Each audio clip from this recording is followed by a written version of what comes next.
ஐயனார் துணை சீரியல்ல அடுத்து வர எபிசோட்ல என்ன மாதிரியான ட்விஸ்ட் எல்லாம் இருக்க போகுதுங்கிறத இந்த வீடியோல பார்க்கலாம்.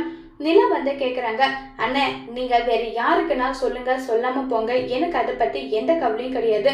உண்மை என்னன்றத அட்லீஸ்ட் எனக்கு நீங்க இப்ப சொல்லி ஆகணும். உண்மை சொல்ல முடியுமா முடியாதான்னு சொல்லிட்டு கேட்டுட்டு இருக்காங்க. இல்ல நீ இந்த விஷயத்த யார்கிட்டயுமே சொல்லக்கூடாது, பாண்டி கிட்ட கூட சொல்லக்கூடாதுன்றாங்க.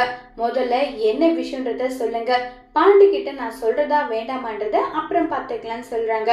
வானதி ரொம்பவே அவசரப்பட்டான், அதனாலதான் எப்படிப்பட்ட பொண்ணா இருந்தாலும் பரவாயில்ல எனக்கு கல்யாணம் நடக்கணும்னு சொல்லிட்டு நான் முடிவு பண்ணேன்னு சொல்றாங்க. இதை கேட்டதும் உடனே சோழன் சொல்லிட்டு பல்லவன் ரெண்டு பேருமே வந்து, அண்ணன் எங்களுக்காக என்ன சாக்ரிஃபைஸ்னாலும் நீ பண்ணுவியா, உனக்குன்னு ஆசா பாசம் எதுவுமே கிடையாதுன்றாங்க. எனக்குன்னு ஆசா பாசம் எதுவுமே கிடையாது, என்னுடைய தம்பிங்களோட லைஃப் தாண்டா எனக்கு ரொம்பவே முக்கியம், அதை விட வேற என்னடா எனக்கு இருக்குன்னு சொல்லிட்டு சொன்னதும் இதை கேட்டதுமே சோழன் பல்லவன் ஃபீல் பண்ணி கதறி அழுறாங்க.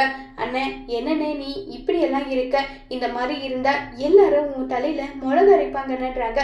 என் தம்பிங்களுக்காக என்னன்னாலும் நான் பார்த்துப்பேன்டா, அதை பத்தியெல்லாம் எனக்கு எந்த கவலையும் கிடையாதுன்னு சொல்றாங்க. இதை கேட்டு ஃபீல் ஆகுறாங்க சோழன். அதோட இந்த பிரமவை முடிச்சிருக்காங்க.